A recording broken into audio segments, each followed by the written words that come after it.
Hey everyone, I'm Jonathan Hull.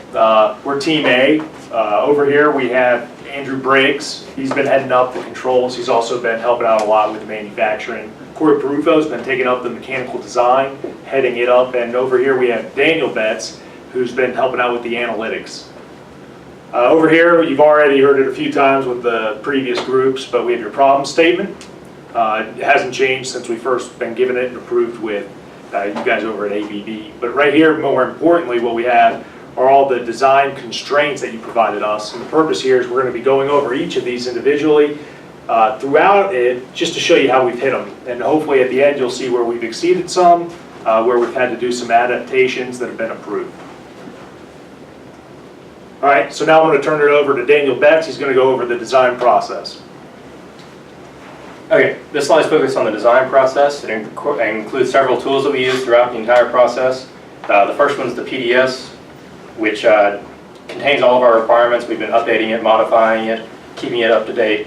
The next 5 are design idea tools, like generation tools, including the morph chart shown on the right, the Q matrix, the function affordance, the process diagram on the left, and the gallery method.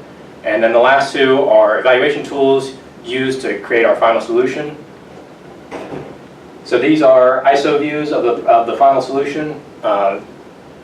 The blue box on this image is the test section, the constraint size, which we'll talk about later.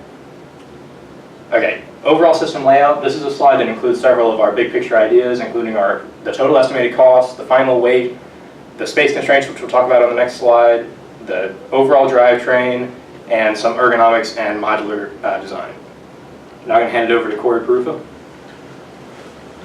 right, so we talked about system sizing a little bit. Right now you see on the screen we got 2 different views, both with this blue shaded box. That shaded box represents the original size constraint for the design as given to us by ABB. As you can see on the left side diagram, the red arrow represents how we're missing that constraint. We are exceeding height by about 33¼ inches. This is due to the size of the motors we needed to meet the torque and RPM requirements, and just general other geometric concerns.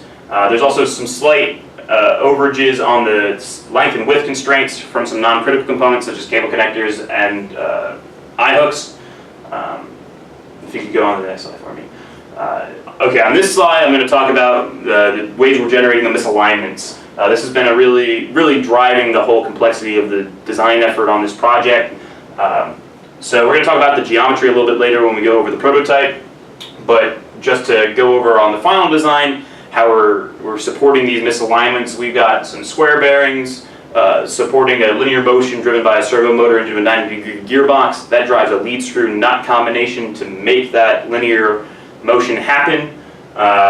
We have 3 of those on the test section. The 4th axis is actually a passive compensation device to manage, again, some geometry concerns, which we'll go over later when Andrew's going over the prototype.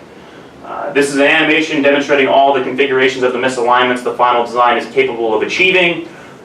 You can see here, I'm going to point out a major part of our design is the U-joint or the CV joint that acts as the angular power transmitter through the angular misalignments to keep our regenerative drives parallel. We're going to go through this once more. This is nominal.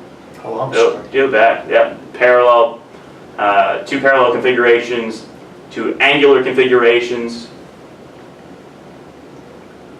Positive axial, negative axial, and then the maximum if you combine all the configurations on the positive and the negative side, and the maximum fixture interference if different couplings are in different configurations at the same time. So I'm going to turn it over to Andrew to talk about our loading configuration. So how we're going to install the coupling is kind of a big deal, and so the way we're going to do it is this whole left section is going to move to the left about 4 inches or so using this bottom platform here. It's going to be driven with the same kind of ball screw system. What that allows you to do is install the coupling on the drive side, install the other side of the coupling on the testing side, and then force those servos back to bring the coupling together. This would be done using an operator with a dead man switch. That way it ensures their safety. If something happens, they can come off the switch and the machine will stop. Next thing that we're going to talk about is the drivetrain. So the drivetrain uses 1 300 horsepower drive motor, and that's when we pair that with 3 regenerative drives, 1 for each test stand. Both of those are capable of 1800 RPMs and then our reversible shaft direction. Here are some of the constraints that we're attempting to meet with these. Another part of the power transmission is the belts. So here on the drive motor, we have 3 sheaves in series that are going into the screen. Those sheaves run these 3 sheaves in parallel. Each one of those is on the drive side of every test section. And then we have each test section has its own set of sheaves from it to its regenerative drive motor. So that means we have 12 sheaves, 24 belts. I'm going to pass this over to John Hull, and he's going to talk about the CV joints and the gearboxes. All right, so as you see, this is a chart that deals with U-joints and the properties that they display when you have a constant revolution applied to them, and as the angle shifts, you can have irregular velocities coming out, or angular velocities. So that being said, we wind up going with a CV joint. The important thing to note here on this slide is the 90-degree gearbox. Currently, we wound up going with a supplier, Grassner. They were able to supply a gearbox, a 90-degree gearbox that was able to achieve the torque and speed that we're going to be needing to see to the test stand. The only problem with that is we have to have an active cooling system. And in addition to that, we recommend ABB customizing this. We need to include a way to disengage it to keep the testing independence, which Corey Perufo will talk about next. So in order to maintain, again, like John was saying, testing independence, each individual test section to be able to be disconnected from the power drive system on the right side of your screen here independently, so that if a coupling does fail, that test can function independently of the other 2 tests in series. That being said, we haven't been able to find a gearbox with this built in, and because of size constraints, we can't fit in an external clutch, such as an electromagnetic clutch. So we recommend that inside that gearbox, you add some sort of synchronized disconnect, something maybe similar to a car transmission, so that we can disconnect the power transmission to the failed couplings location while still maintaining the synchro between the bevel gears for when you re-engage it. You'll have no issues there. So I want to talk about the sensors and the systems that we're using to monitor this test stand. So there's going to be 6 torque transducers combined with 6 shaft encoders. That will let you get the wind-up angle and the reactionary torque load from the coupling. Combined with that, there will be 9 shaft encoders on every servo motor, and those will allow us to ensure that the misalignments are in the correct positions, give a tolerance there, and then also measure the deflection loads on the couplings when moving to the misalignment positions. I'm going to hand this back over to Corey to talk about the main frame. So the entire machine sits on a standard machine base. This is basically an industry standard for all small machinery. On the right side, you see 2 figures, the top and the bottom of this machine base. It's all 4-inch square tubing by quarter wall. We have 2-inch thick plate steel welded to the top. This is then post-machined to maintain flatness, as some of the alignments on this test stand are critical to make sure that the coupling aligns when it's installed. They're 2 8-inch by 4-inch fork tubes, again standard on a 40-inch center, so that if you guys were to try to move this machine after it was built, you guys could easily pick it up with a forklift, with a high-low forklift, about 20-ton capacity, and move that around your facility. And it's all been designed to fully support the 25,000-pound load. On the left side, you see an FEA that was run for the drive motor. The top is the deflection, and the bottom is the maximum stress.